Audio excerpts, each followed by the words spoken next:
Chica 7 presents Empire Radio with our terrific host, Mary O'Donnelly.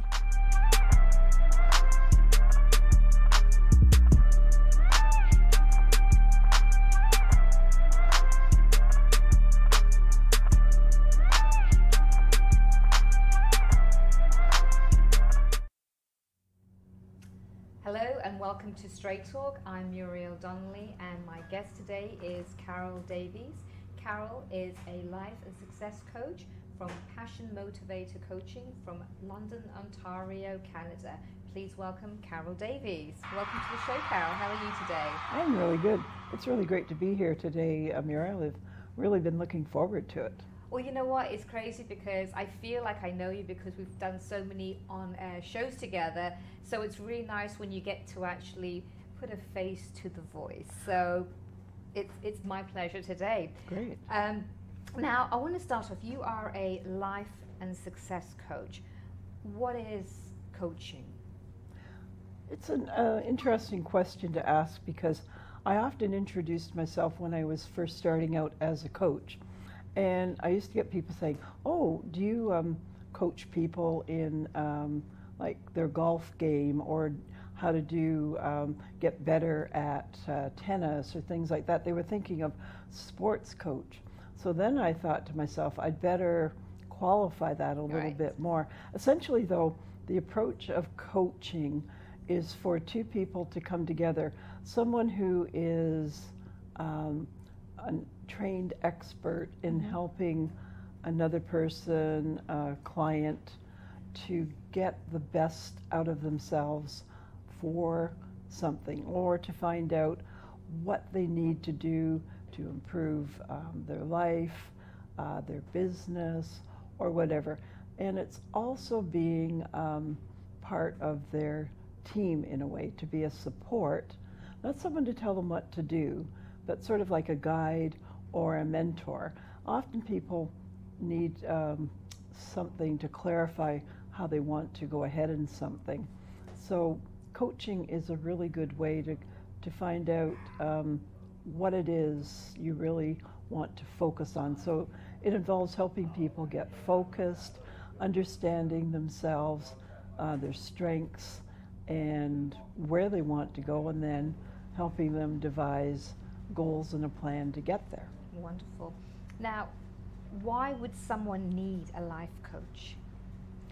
Well, in many cases, people who I have consulted with or coached, they come to me because they've been referred by other clients of mine, and they see a change. Let's say they have a good friend, and something hasn't been quite right in their life or business, and then suddenly they see, wow, that person has changed.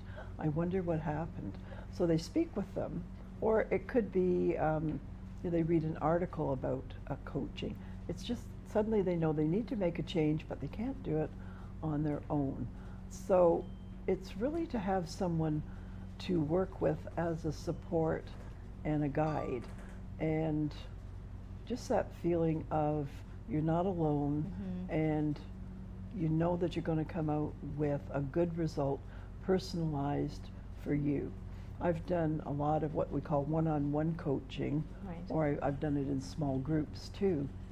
But I find the one-on-one is really important because I make quite a deep connection with the person or persons I work with, because I'm very motivated that they succeed.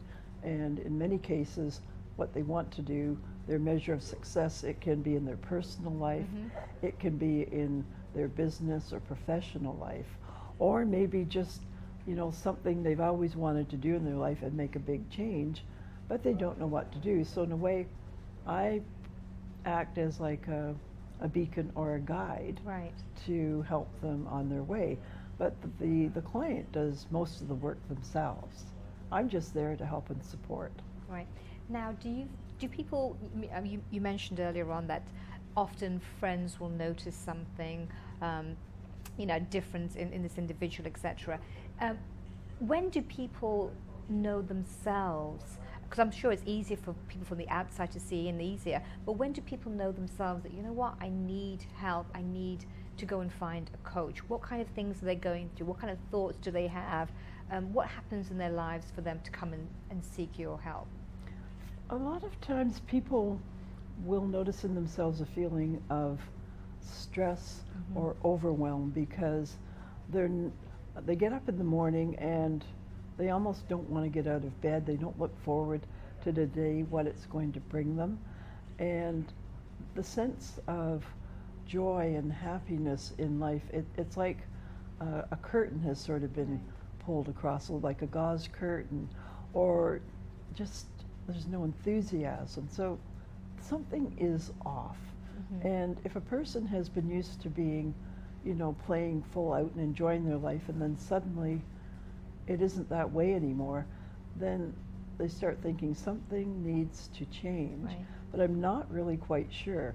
And, people can also feel a little bit low or depressed, but it's not something you necessarily need to go and see a, psychologist or something for it. But you need someone to talk to. And a coach is someone to talk to, not necessarily to get advice, but to clarify things. So it's that feeling of something's not right, or work, you're just going in there all the time and you feel like you never see your family again, and they're complaining, the kids are not happy, the wife or husband are not happy, or it could be, boyfriend, girlfriend, friends, there's no time for friends anymore. Life just isn't the way it could be.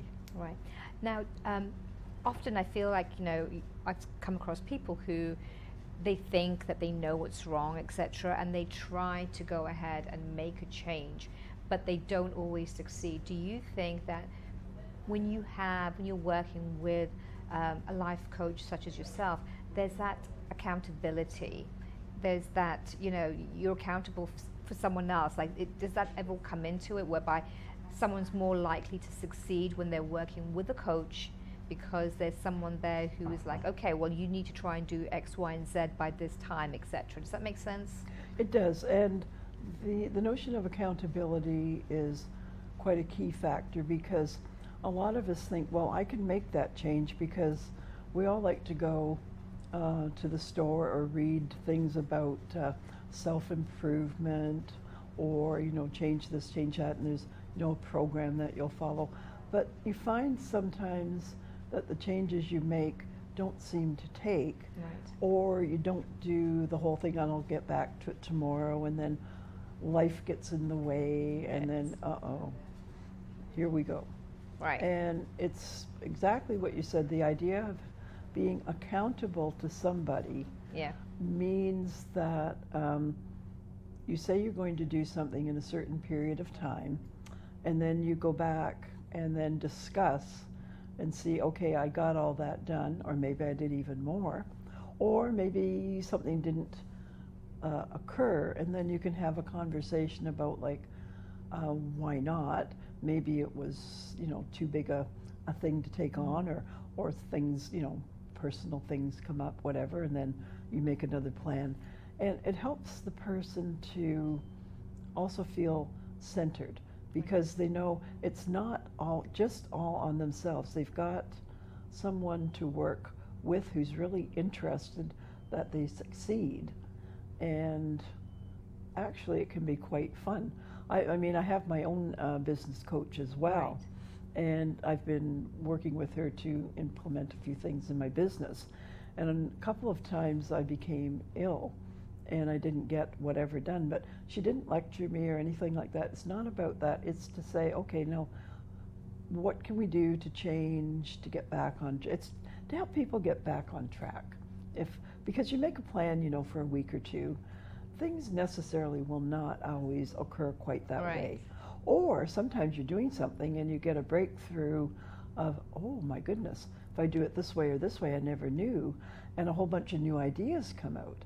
So that idea of having the accountability partner is really fantastic. Right. It's almost like, I suppose, when you think about if you want to go running, it's always nice, they say, to have someone to run with, because now it's like, even if you don't want to go running that day, it's like, I have to go because so-and-so is expecting to run with me, and you have that thing where you're doing it together to reach, you know, your goals. Mm-hmm. And I think I love the fact that you say you have your own coach that you go to. It's like everybody needs somebody to talk to get through. Mm-hmm. Now, how do you help people find their passion, or what they're excited about, and why is that important? Well, being a coach who likes to encourage success in the clients, I find that it's very, very important that each person knows what is important in their life, what makes them feel excited and want to jump up and say, I can hardly wait to start the day. Because sometimes, you know, we're in our lives and they're going along and we're in a job we don't necessarily love, or it's not bringing out the best in us, but we have to do it because, Right. you know, you need money to pay the bills and, you know, support maybe family or other things. And it's important to have that feeling of joy and ease and excitement in every area of your life.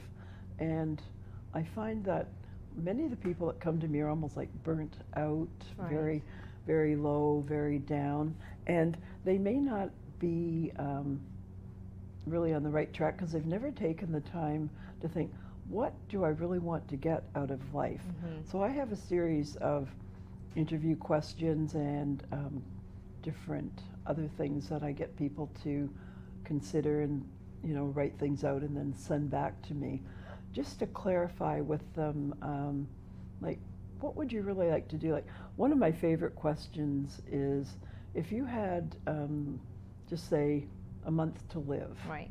and you wanted to create a bucket list of things that you wanted to do, what would be your top 5? Right. And get people to go away and think about something like that. And then they start looking at it and seeing, that really is important to me, but I never knew it before. And then looking at how their life is right now, and does it fit? And if it doesn't, well then how can we incorporate some changes?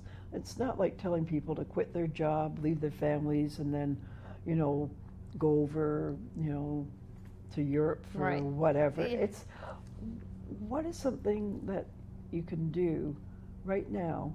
And it could be like taking up some volunteer work. Mm-hmm.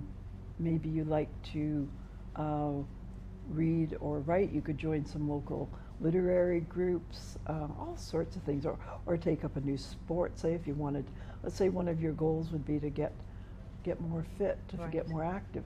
You know, start doing little changes right now.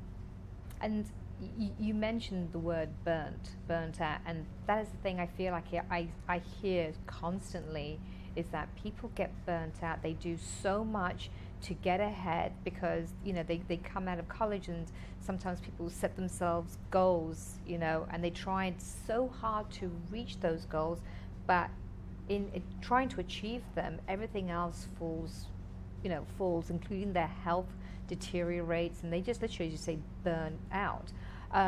Now, that's bad because once that happens, it's like a snowball effect. Everything else around them can fall apart as well. Mm-hmm. So, I mean, what other things can happen, like when somebody's burnt out? What can be? Well, when someone is, it's usually due to a stress overload Mm-hmm. in the body, because it produces all sorts of internal changes and chemical imbalances that just can't be addressed immediately. So when somebody notices something like that, a really good thing to do is to see a medical professional and get a health assessment, just to make sure everything is all right. Right. And if that area is all right, then to say, all right, now, what is it that I am doing that maybe I need to change? Like, as you said, you know, you're going all out on certain things. And then if it's not making you happy, maybe you're fulfilling goals that other people have placed on you. Like, Right. you mentioned a student, you know, getting out of college and going into his first job and this and that. Maybe they're living out the career path or the dreams of a parent or a close Right. relative, And maybe they really didn't want to do that, but they took that course of study because, you know, the family paid and they feel that that's what they want them to do. And as you get older, you find your own identity. But sometimes at the beginning of your career or work life, you really don't quite know, or the ideal job doesn't, you know, pop up like that. Because if you're in the job that you love, you don't get burnt out. Right. You just can't wait to get to it. In fact, earlier today I was talking with someone who said they're a workaholic and they just can't wait to get into the job. But in that case, it's not necessarily a bad thing because they're getting, you know, enjoyment and a sense of satisfaction out of it. It's just maybe they would want to look at, you know, getting a few more areas where they could feel a little more happiness. But when I saw that person's face when they were talking, this was not someone I was worried about. But the people who come to me that, you know, I feel the sense of I really need to assist this person are those ones that have no energy, no enjoyment, nothing. It's like the world's gray. And it doesn't have to be that way.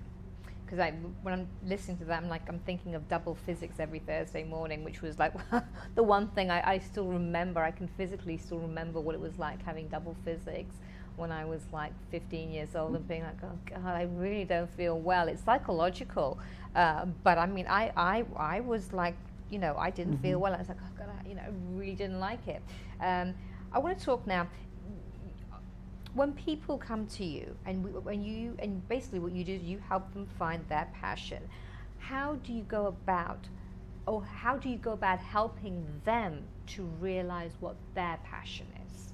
Well, as I said, I initially start off with usually some interview questions and quite detailed questionnaires that have been developed that they fill out and then send back to me. And we start noticing what areas of their life seem to have more, if you want to call it points, or stand out more. Maybe for some reason they're really excited about being a leader.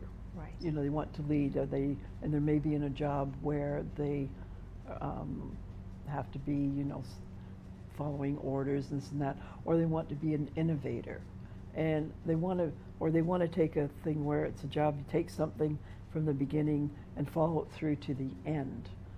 That is something very important for some people. Other people just like to have something to do, get it done, and that's okay. And then also some people like to be in like not a regular 9-to-5 job. They like to be able to be flexible. Right. So things that will support things like that. Or if you like to be outdoors and connected to nature a lot, there's a lot of things like that that you can start incorporating into your life if it's not there. Other people prefer more like mental pursuits, you know, reading, studying, researching, and they would not be the ideal type of person to be in maybe a sales job where you have to be out there always, you know, pitching things, going after the sale. They might be a quieter, more introverted person. And I also look at like the personality characteristics of the person if they're trying to find their passion, because if they want to find you know, a better career or something more suited to them, it has to match how they are personally. Right. So the personality and the interests in that are very important. Right. So you're looking at their personality, you're looking at their interests, and I assume you're looking at their strengths, because I've heard you say that you help to, when you're looking at people, you look at what their strengths are to see what they should be going towards, because so many times people can look at the negative side of things and it's like, oh, I'm not good at X or Y, whereas you're looking at, I'm good at A, B, and C. Right. And you know, some of these questionnaires that people fill out, they look and they say, oh, I didn't realize it, but I'm good at, when you put down what you think your strengths are, like the person, oh, I'm good at drawing, I'm good at art, I'm good at writing.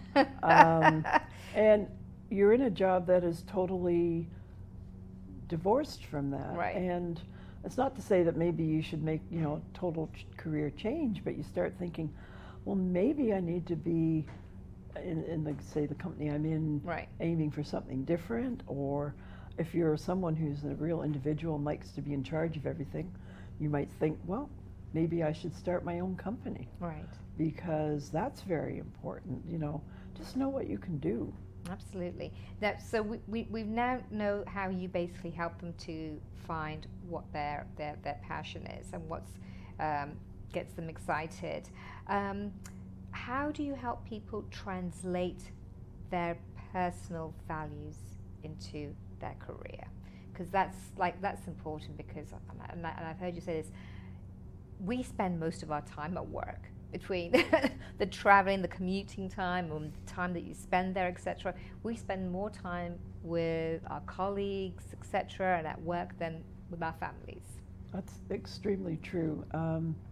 I find, like, after I've had people, fill in different things or have discussions with them, that it's important, if they are a person who needs, a lot of maybe alone time. Right. To be in something that maybe isn't quite so frenetic, dealing with people a lot. So that would be important. Or knowing that a sense of honesty and integrity is important. They need to be in a type of job or career that's important in.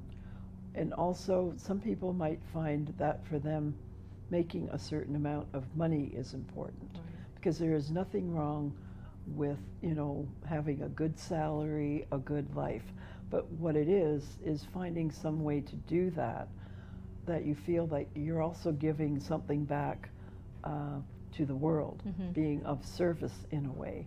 And that can be like, sometimes people can find, even if they're in a job they don't love the best, they might be able to help younger colleagues, Right. take them under their wing sort of as a mentor, to help them navigate, let's say it's a bigger company, give them some advice, keep an eye on them, make them, part of the team, things like that. And that could stem from personal values that they want to, not necessarily manage things, but interact with Right. people in a really good way. And I mean, you don't have to do volunteer work to do that, although, That'd be nice. that's really good. Yeah. But, that sense of who you are as a person. Like when I worked in a job, I was always naturally supportive, listening to colleagues, giving suggestions, helping them with their resumes, or if I'd hear of openings, I'd, send it to them. So I was a connector, and I Right. would help them get on the path that they wanted to go. So in a sense, that's one reason I suppose I became a coach, because it was just natural to me in jobs that I had done. I just didn't know coaching as a profession Right. years back. So now that you've mentioned that, let's talk a little bit about what you did prior to becoming a life and success coach, because I feel like everything that you did before was almost like a pathway to you being where you are now. It's almost like a calling. What did you do before you started this? I originally trained to be a librarian and sort of a systems analyst. Mm-hmm. So I had jobs for a number of years in libraries, different kinds. I worked at our National Library in Canada, mm-hmm. Arranging and organizing information and, on general reference and Right. things. But again, that's sort of like helping people connect them with what they needed. And then I came down to the United States in the early 80s and worked for a large consulting firm and in that sort of capacity. And then I was very fortunate to get a job with the United Nations, which really was like a dream for me, because when I was a child I used to read the book Heidi, which is set in Switzerland, and I always wanted to work in Switzerland. Right. Well, I worked in the United Nations in New York for about it's probably 8 years, and then I went to Geneva, Switzerland, and worked there. Right. So I got my dream of working there, but it was working in various research type jobs, which I liked, but I loved working with people, teaching and training, and finding out, you know, what they needed, and that's really where I excelled. And then I became a middle manager, Right. and was able to develop people in teams, and I just loved that. Right. So then I had a chance to leave the UN early, and then come back to Canada, and then I thought, well, now what am I going to do? I've been to Switzerland. But while I was in Switzerland, I was able in the last couple of years there to take training in being a coach, Okay. because one was able to do that by the telephone and through the internet. So I was able to do that, and I got qualification in coaching. Then I came back to Canada and then started developing my coaching practice. So that's wonderful. That's like, for me, it's like I remember like watching Heidi growing up as a child in England, and it was great because I always remember Grandpa, and like, you know, and it's just like, I feel like listening to you, it's like you did all these wonderful things. You got to go to Switzerland. You got to see what you know, wanted to out there, and then while you're there in Switzerland, you managed to, you know, start your coaching career and come back over here, and now you're helping everyone else over here. And I feel it's just like, I always think that with people, eventually people try and, you know, find where they're supposed to be going. Now, work-life balance, this is something that I hear so much about, and it's not just from like people who are doing like coaching, but from everyone else, whether it's psychiatrists, psychologists, anybody in the healthcare system. Life-work balance is so important. Well, it is a very well-established fact that if we don't have our lives sort of in an even way, then things don't come out well. There is a sort of a very classic thing. It's sort of a circle, and it divides into about 6 areas of your life, and it usually is your personal happiness, your finances. It could be you know, your religious or spiritual, you know, friends, relationships. So there's various areas that you can put into that, and usually if you answer questionnaires, you score it out, and then you draw your circle or wheel based on that. And if everything's in balance, it'll be round. But usually what happens is the thing comes out looking like some weird mathematical thing about, you know, like that. Right. Because it's not a circle, because it's not in balance. And that's not to say everything should be divided equally, you know, like so much, if whatever 6 times in 100% would be. Right. It means most of the areas that are important to you need to be balanced out, and if it's only 1 or 2 areas and the rest have fallen by the wayside, those are areas to look at, like, how can I improve this, or what's going on here that possibly needs to change. Right. And the thing is that there are so many times that people come to you and seek help and seek advice, and they are professionals, and they're having issues at work, and by the time you've gone through it all with them, you find out that the reason they have issues at work is because their personal life is at an imbalance. Now, is this true for most people? Is that if you don't give enough to your personal life, that everything else, including your work, is going to kind of like... You can't say it's 100% true, but there's a very strong likelihood that if you're not looking after yourself first, then everything else in life is going to suffer, because you don't have any resources in yourself left to fall back on. Let's say a crisis comes up. Let's say you lose your job, or you become ill, and then you're not, like, if you're really focused on the job and it's not there for a while, then it's not there. So what do you do?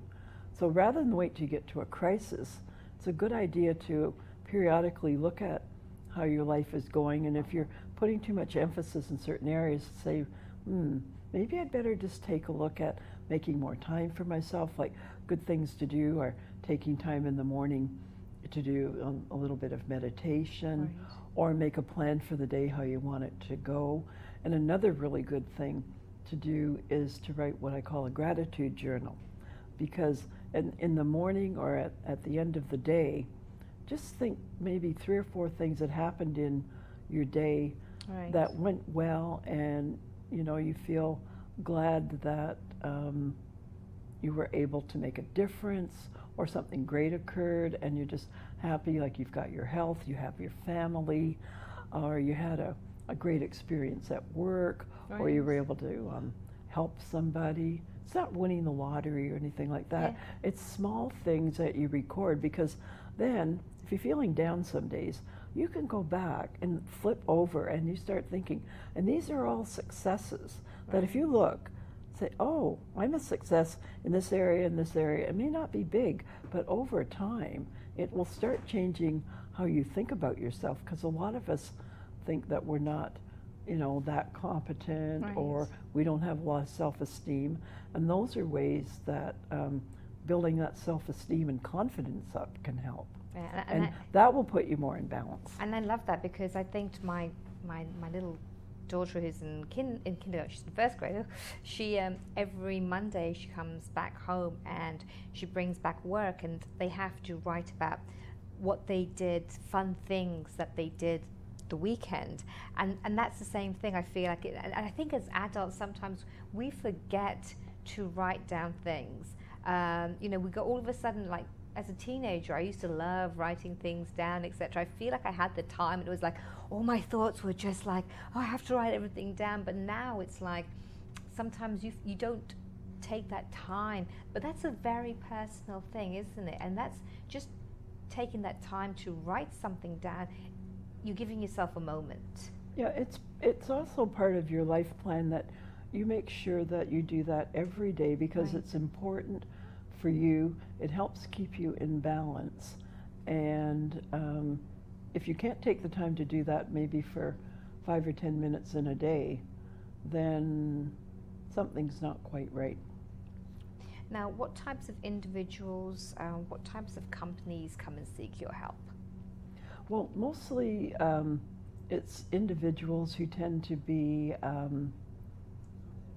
I would say, more women than men. Men sometimes have a little bit of a, they like to hold back. They don't need. Then they ask for help. So, I would say probably women professionals or women self-employed entrepreneurs, usually about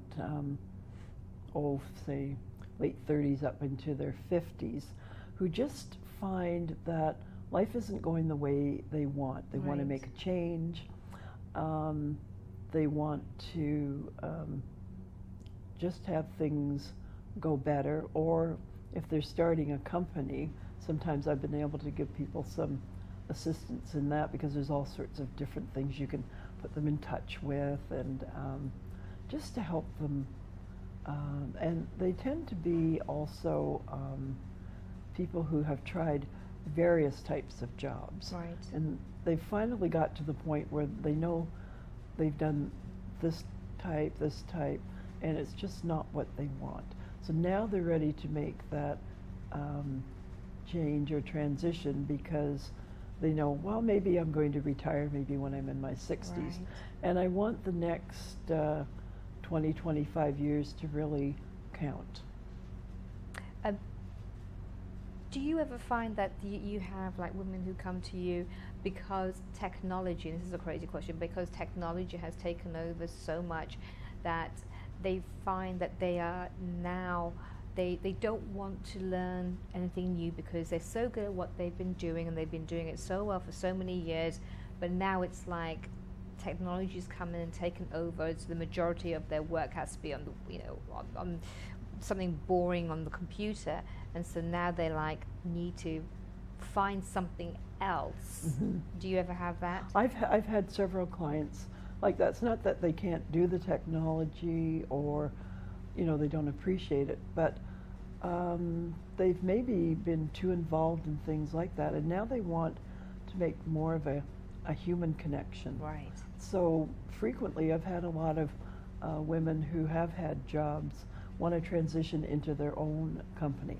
They want to be in charge of their life, their company, where things are going, and they have some great ideas to develop a business, or sometimes they'll get involved in businesses where, you know, opportunities are there and they become part of a team, but they're individually responsible for their own company. And, you know, they just need to know, well, how can I do that? Where will it go? Is it feasible? Right. And not to just quit whatever they're doing, but to make a business plan. That's very important. I've helped a lot of women do things like that. It doesn't have to be really complicated, but you have to know what kind of business do you want to do. Is it economically feasible? Right. Is there anyone out there for your product or service that you would like to do? How are you going to do it? The structure, type of company. Are you going to need staff? You know, things like that. And maybe someone who's worked, you know, more or less on their own in a company doesn't think of all those things. Yes. Because they say the statistics from the government say that small businesses that start up by entrepreneurs, usually within 5 years, close to 80% fail. Right. So I like to work with people and set them up for success, not that, you know, in 4 or 5 years it's not going to work. And that doesn't mean that they could start out with something, an idea, Yes. that they can't change it down the line. They test it a little bit, you know, find other people to work with, get other kinds of clients, and it's so exciting to see. I think it's great though, because at least you're giving them a good foundation, and that's like what it's all about. It's starting off on the right foot, and I feel like if the foundation is good, everything else it's built is going to be strong. And I think it's wonderful that you're able to do that with people. Now the companies, what kinds of companies seek your help? Well, they have tended to be more in the sort of like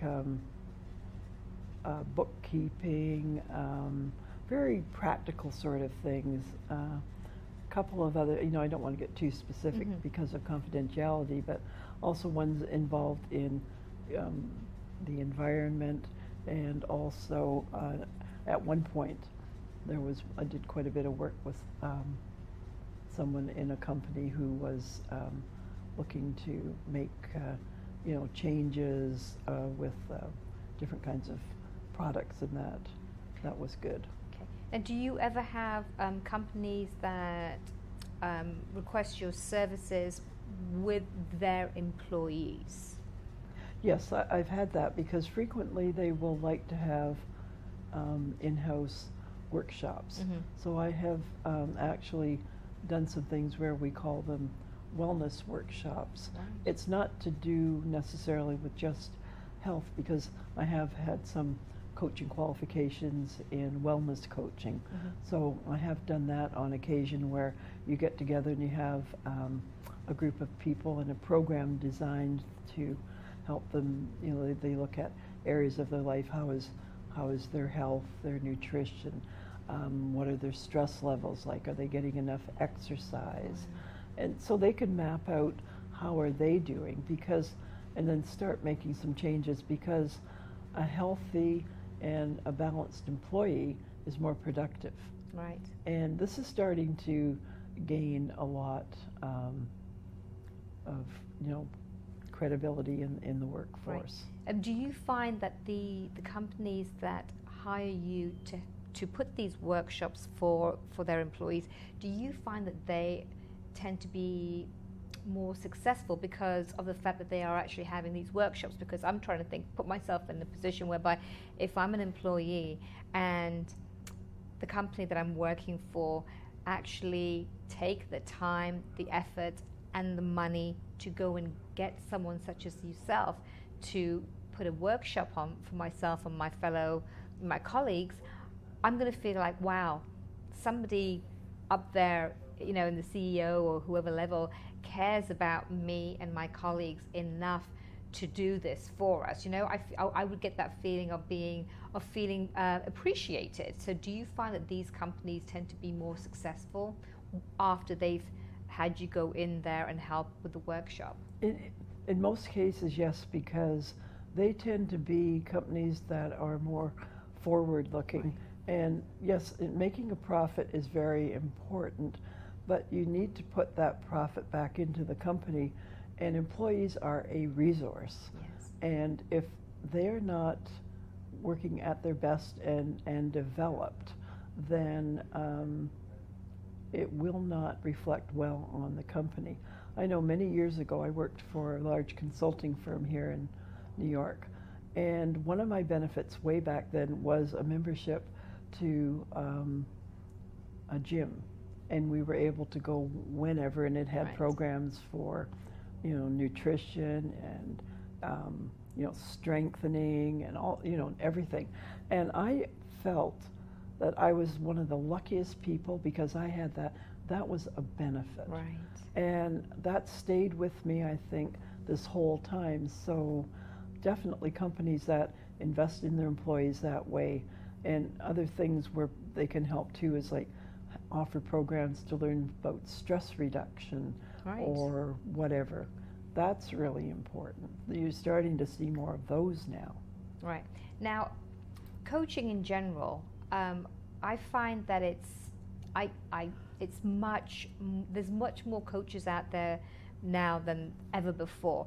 Do you think that people are starting to kind of really understand more about coaching? Because I feel like in the past, maybe 15, 20 years ago, people weren't as concerned maybe about or about how to deal with issues.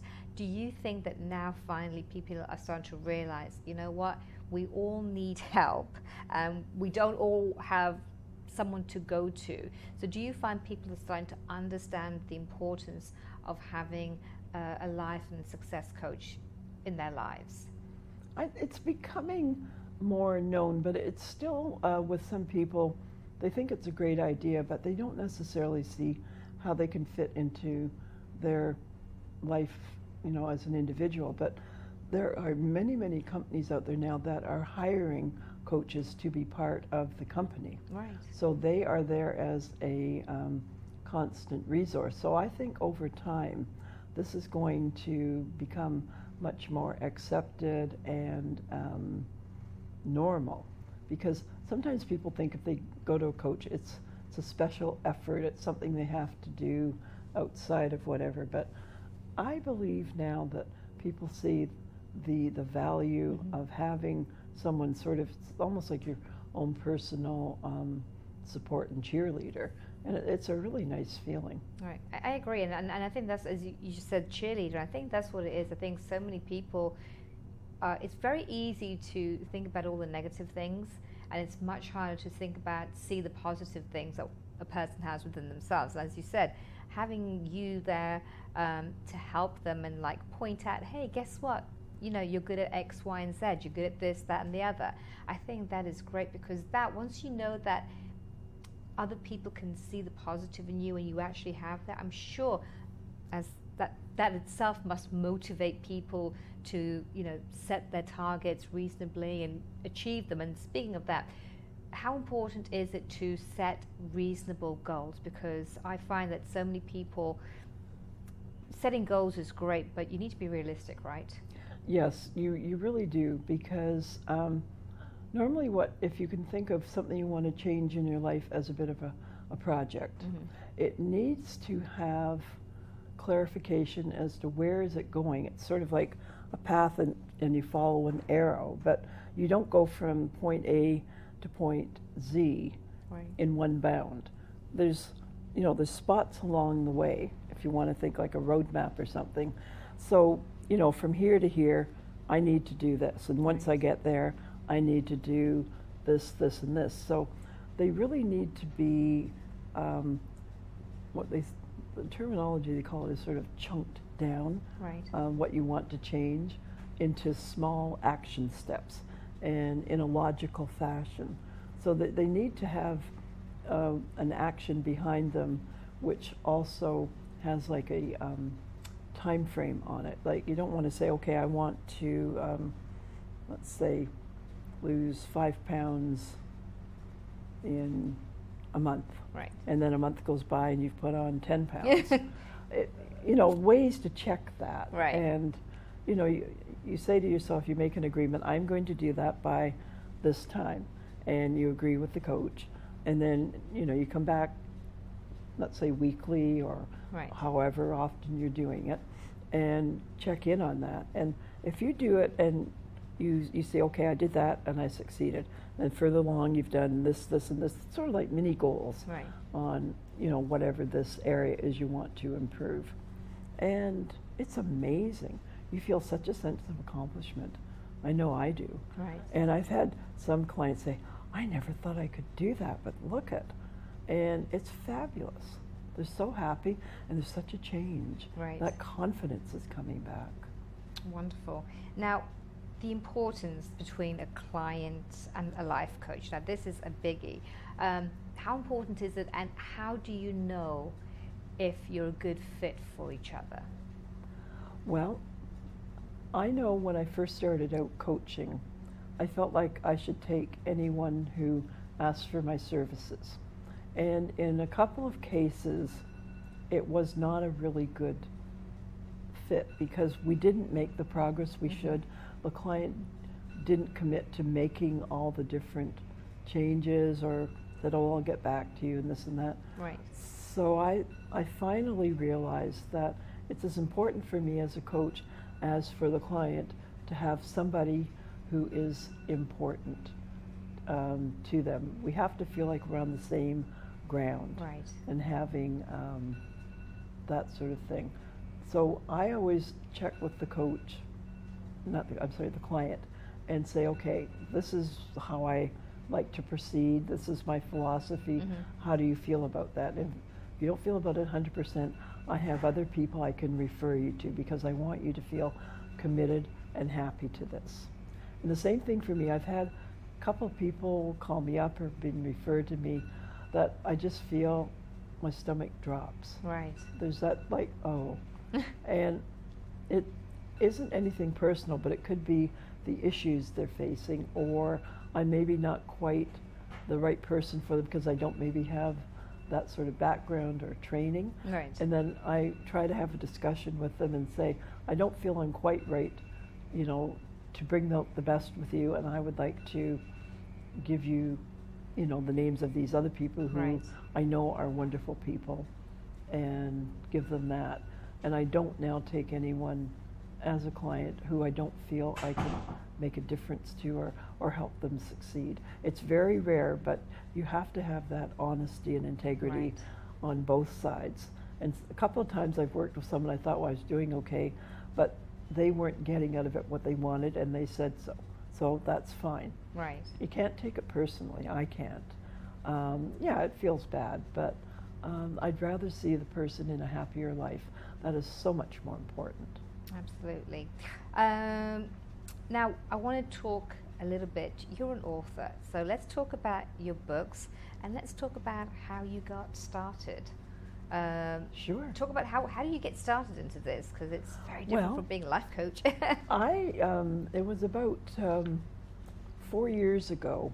I saw a notice in an email that I got that a big company was looking for potential authors to contribute to a collection of articles right. on a particular topic.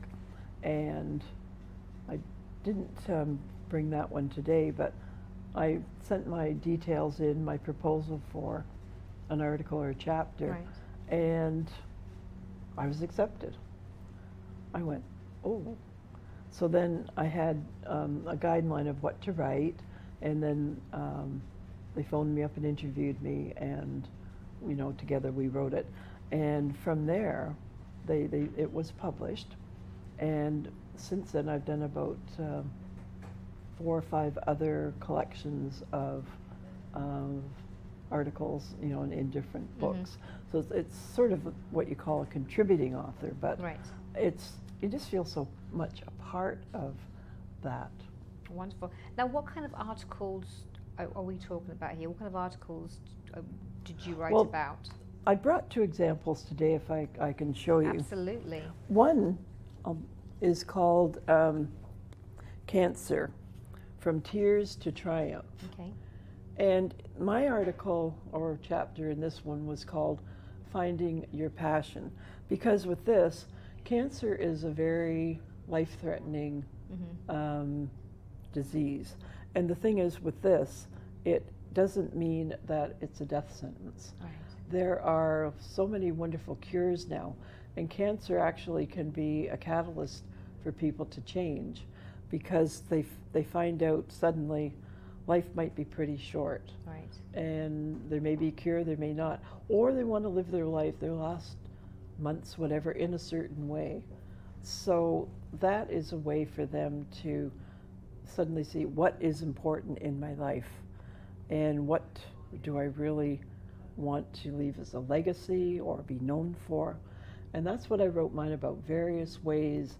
And also, like, if you have friends or family going through it, you don't have to treat them like they're different or they're still the same person, but respect how they are. And if they're having an off day, just roll with it, because they're finding out what they're going to do with their life, or maybe if it's going to be the end of life. Right. Well, it's a phase of life. Right. And I learned so much because my mom and my father both had cancer. Okay. But my dad managed to, get through it, and my mother went quite quickly. But it was such a learning experience, Right.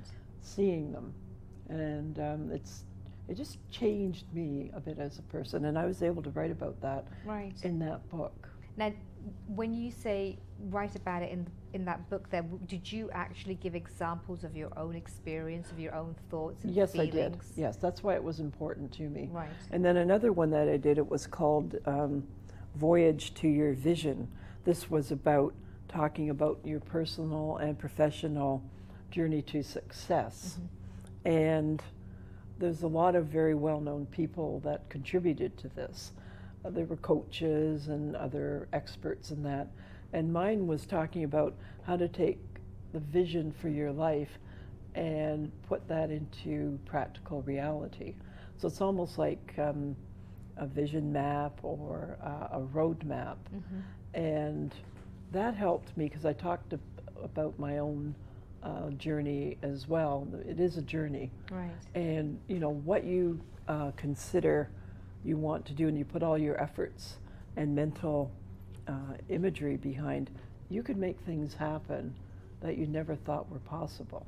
It's sort of like when I got my job finally in Switzerland. I had always dreamed about it, and I knew one day I was going to work in Switzerland, and I did. Right. So that was part of my vision for my life, and consequently I wrote in there some things that people can do as a strategy to make their vision come true. Right. Now, you don't stop working, and I know this for a fact because you were caught red-handed. I know this for a fact because you're always watching, looking, listening, observing, asking questions, and they're always like, why? Before we came into the studio, there was a young man, and he was talking about all the different things that he would like to do, but he was telling you that he basically is a workaholic, etc. And I noticed that you were like, you saying he wants to go to Europe, he wants to go do this and that, and you were like, well, what's stopping you? Why aren't you doing it? What kind of goals should we set for ourselves? And I'm going to use the word vision. How should we vision our lives for the future in order for us to be able to get there? Well, I think it's important to have maybe 3 to 5 things that are most important in the life, and then make a plan, like, how am I going to get there? What do I want to do in these areas in 3 months, Right. in 6 months, in a year, 5 years from now? Where do I want to be? It could be to deal with relationship, it can be to deal with money, could be travel, could be your job, but just clarifying what are really the most important, and then making like those little mini goals, like what do I need to do in these areas? Maybe even just concentrate on one, not to get everything confused. Wonderful. Now, what do you have in the pipeline for the future? Well, I'm going to be writing my own book this year. Okay. And I'm just planning it out now. And it's going to deal around the area of change is a choice. Okay. And not to be afraid of change and all the different ways that change can occur, or how we can create change in our life so that it makes us a success. And I'm doing quite a lot of research right now. And then I'm also going to be translating a lot of the ideas from that into some online courses that I'm going to be offering, and group workshops that I'm developing. So this is a whole year of change for me. I got sort of motivated by these types of books, and I thought, well, okay, I'm contributing to somebody else's. Why am I not doing this for myself? Right. Which is a good coach's question. Right. So I asked myself a good coaching, well, why aren't you doing this yourself? And I said, well, I was afraid. Right. But I'm not afraid now, because I know I can do it. And I'll tell you, a lot of the interviews that I've done with you over the past few months have really, really helped me, because I listen to myself in the ear and I say, that's me. And I thought, I can do that. Right. So You can not only do radio, but you can also do TV as well. absolutely. Well, wonderful. Thank you so very much. To everyone there, our wonderful guest today has been Carol Davies. She is the life and success coach at Passion Motivator Coaching. You can go and visit her website, which is www.thepassionmotivator.com. You can also give her a call. The phone number is 519-686-2691, and you can also email her at caroldavies@mail.com. Again, thank you so very much for being with us. And again, Carol, thank you. It's been a pleasure having you today. Oh, it's been wonderful today, and thank you so much for the great opportunity. Absolutely. Thank you. So.